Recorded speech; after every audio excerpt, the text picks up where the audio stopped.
ഇന്ന് നമുക്ക് ചിക്കൻ 65 എളുപ്പത്തിൽ എങ്ങനെ തയ്യാറാക്കാമെന്ന് നോക്കാം. ഇത് വളരെ ഈസി ആയിട്ട് തയ്യാറാക്കാൻ പറ്റുന്ന ഒരു റെസിപ്പിയാണ്.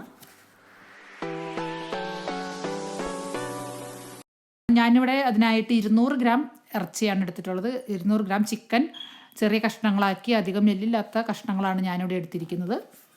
ഇത് ആർക്കും തയ്യാറാക്കാൻ പറ്റുന്ന ഒരു ചിക്കൻ 65ൻ്റെ ഒരു റെസിപ്പിയാണ്. വളരെ മടി പിടിച്ചിരിക്കുന്നവർക്കും കുക്കിംഗ് ആദ്യമായിട്ട് ചെയ്യുന്നവർക്കും ബാച്ചിലേഴ്സിനൊക്കെ ഉപകാരപ്പെടുന്നൊരു റെസിപ്പിയാണിത്. അപ്പോൾ നമുക്കിത് എങ്ങനെയാണ് തയ്യാറാക്കുന്നത് നോക്കാം. അതിനായിട്ട് നമുക്ക് ആദ്യം ചിക്കൻ മാരിനേറ്റ് ചെയ്ത് വെക്കണം. അപ്പോൾ അതെങ്ങനെയാണ് ചെയ്യുന്നത് നോക്കാം. ആദ്യം നമുക്ക് ചിക്കൻ ഒന്ന് മാരിനേറ്റ് ചെയ്ത് വെക്കാം. അതിനായിട്ട് ഞാനിവിടെ ഒരു ബൗൾ എടുത്തിട്ടുണ്ട്. ഇതിലേക്ക് നമുക്ക് 2 ടേബിൾ സ്പൂൺ കടലമാവ് ചേർത്ത് കൊടുക്കാം. ഇനി ഇതിലേക്ക് 2 ടേബിൾ സ്പൂൺ കോൺഫ്ലോർ ചേർത്ത് കൊടുക്കണം.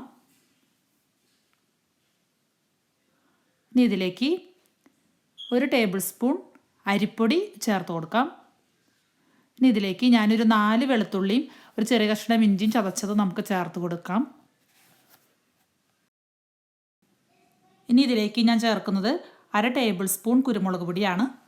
കുരുമുളക് പൊടി ഇതിലേക്ക് ചേർത്ത് കൊടുക്കാം. ഇനി ഇതിലേക്ക് കുറച്ച് വേപ്പില, കറിവേപ്പില നമ്മൾ ചെറുതായിട്ട് നുറുക്കിയിട്ട് ഇതിലേക്ക് ചേർത്ത് കൊടുക്കാം. നല്ലൊരു ഫ്ലേവറിനും സ്വാദിനും വേണ്ടിയിട്ടാണ്. ഇതിലേക്ക് അല്പം മഞ്ഞൾപ്പൊടി ചേർത്ത് കൊടുക്കാം. 1/4 ടീസ്പൂണിൻ്റെ പകുതി ചേർത്താൽ മതി. ഇനി ഇതിലേക്ക് 1/4 ടേബിൾ സ്പൂൺ ചുവന്ന മുളക് പൊടി, കാശ്മീരി മുളക് പൊടി ചേർത്ത് കൊടുക്കണം. പിന്നെ അതിലേക്ക് ആവശ്യത്തിന് ഉപ്പ് ചേർത്ത് കൊടുക്കാം.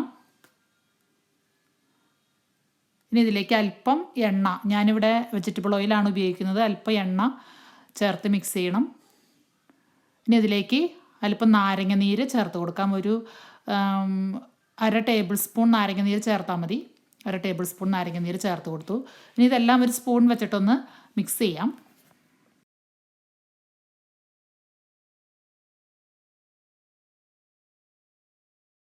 നന്നായി മിക്സ് ചെയ്തതിന് ശേഷം ഇതിലേക്ക് അല്പം നമുക്ക് വെള്ളം ഒഴിച്ച് കൊടുക്കാം. വെള്ളം ഒഴിച്ച് മിക്സ് ചെയ്യാം. ഒരു 1/4 ഗ്ലാസ്സിൽ താഴെ വെള്ളം ഒഴിച്ചാൽ മതി. നമുക്ക് ആദ്യം മിക്സ് ചെയ്ത് നോക്കാം.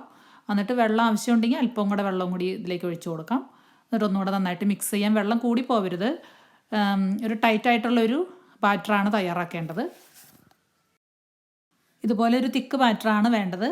അപ്പോൾ നമ്മൾ ചിക്കൻ ചേർക്കുമ്പോൾ ചിക്കനിൽ വെള്ളം ഉണ്ടാവും. അതുകൊണ്ട് നമ്മൾ അധികം വെള്ളം ആദ്യം ചേർക്കണ്ട. ഇനി നമുക്ക് ചിക്കൻ കഷ്ണങ്ങൾ നമ്മൾ ഇതിലേക്ക് ഇട്ടിട്ടൊന്ന് നന്നായിട്ട് മാരിനേറ്റ് ചെയ്ത് വയ്ക്കാം. ഞാനിവിടെ അധികം എല്ലില്ലാത്ത കഷ്ണങ്ങളാണ് എടുത്തത്. ചെറിയ എല്ലുള്ള കഷ്ണങ്ങൾ എടുത്താലും കുഴപ്പമൊന്നുമില്ല.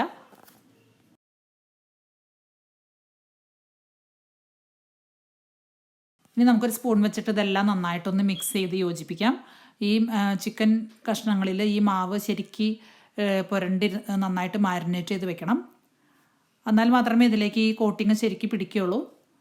അപ്പോൾ ഇത് ഏകദേശം ഒരു 1/2 മണിക്കൂർ തൊട്ട് 1 മണിക്കൂർ വരെ നമ്മൾ ഫ്രിഡ്ജിൽ വെക്കുകയാണെങ്കിൽ പെട്ടെന്നത് ശരിക്കും നന്നായിട്ട് മാരിനേറ്റ് ചെയ്ത് ആ മിക്സൊക്കെ അതിൽ നന്നായിട്ട് കോട്ട് ചെയ്ത് കിട്ടും. നന്നായിട്ടൊന്ന് മിക്സ് ചെയ്ത് വയ്ക്കാം. ഇതിലേക്ക് 1/2 ടേബിൾ സ്പൂൺ ഗരം മസാല ഞാൻ ചേർത്ത് കൊടുക്കുകയാണ്. ഗരം മസാല ഞാൻ നേരത്തെ ചേർക്കാൻ മറന്നുപോയി. അപ്പോൾ അതുകൊണ്ട് ഗരം മസാല ഇപ്പോൾ ചേർത്താലും കുഴപ്പമില്ല, നമ്മൾ നന്നായിട്ട് മാരിനേറ്റ് ചെയ്ത് വെച്ചാൽ മതി. അപ്പോൾ ഗരം മസാലയാണ് ഞാൻ ചേർത്തത്. 1/2 ടേബിൾ സ്പൂൺ ഗരം മസാല ചേർത്ത് നന്നായിട്ടൊന്ന് മിക്സ് ചെയ്ത് വെക്കാം.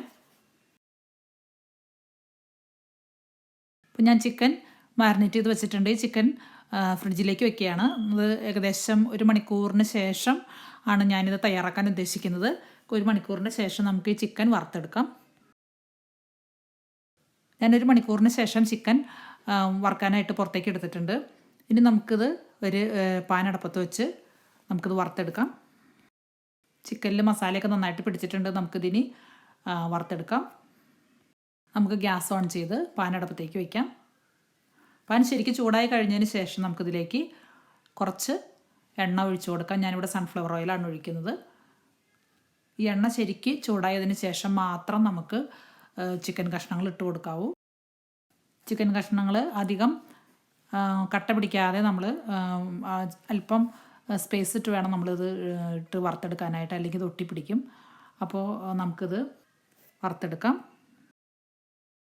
ഒരു മീഡിയം ഫ്ലെയിമിലിട്ടിട്ട് വേണം അത് വറുത്തെടുക്കാനായിട്ട്, അല്ലെങ്കിൽ ഇതിൻ്റെ ഉള്ളിൽ വെന്ത് കിട്ടില്ല, പുറം കരിയുകയും ചെയ്യും.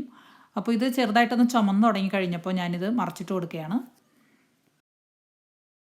ഇതിൽ ഒരു ഫുഡ് കളറും ചേർക്കാതെ തന്നെ നല്ല റെഡ് കളറായിട്ട് നല്ല ചുമന്ന കളറിലുള്ള നമുക്ക് നമ്മൾ ചിക്കൻ വറുത്ത് കഴിഞ്ഞ് കഴിയുമ്പോൾ നല്ല കളറോടുകൂടി തന്നെ കിട്ടും. ഒട്ടും തന്നെ കളർ ഇതിൽ ചേർക്കേണ്ട ആവശ്യമില്ല, കളർ നമ്മൾ ചേർത്തിട്ടുമില്ല. അപ്പോൾ ഇതിങ്ങനെ ഒരു ചെറിയ മീഡിയം ഫ്ലെയിമിലിട്ട് നമ്മളിത് വറുത്തെടുക്കുകയാണെങ്കിൽ ഇതിൻ്റെ ഉള്ളിൽ ശരിക്കും വെന്ത് കിട്ടും, നല്ല ടേസ്റ്റും ഉണ്ടാവും. ഇപ്പോൾ നമ്മുടെ ചിക്കൻ റെഡി ആയിട്ടുണ്ട്. നമുക്ക് എണ്ണയിൽ നിന്ന് കോരി മാറ്റാം.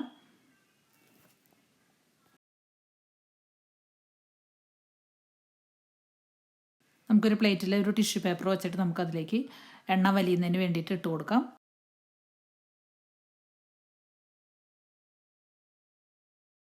ഇനി നമുക്ക് ബാക്കിയുള്ള ചിക്കൻ കഷ്ണങ്ങൾ ഇതുപോലെ തന്നെ വറുത്തെടുക്കാം.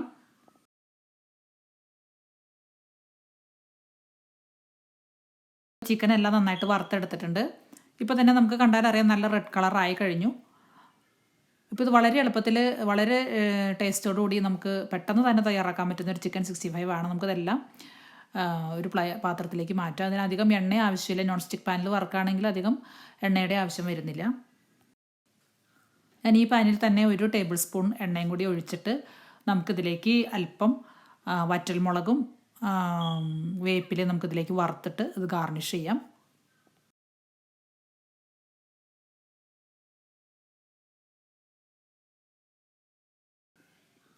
ഇനി ഇതിലേക്ക് കുറച്ച് കറിവേപ്പില നമുക്ക് ആഡ് ചെയ്ത് വറുത്തെടുക്കാം.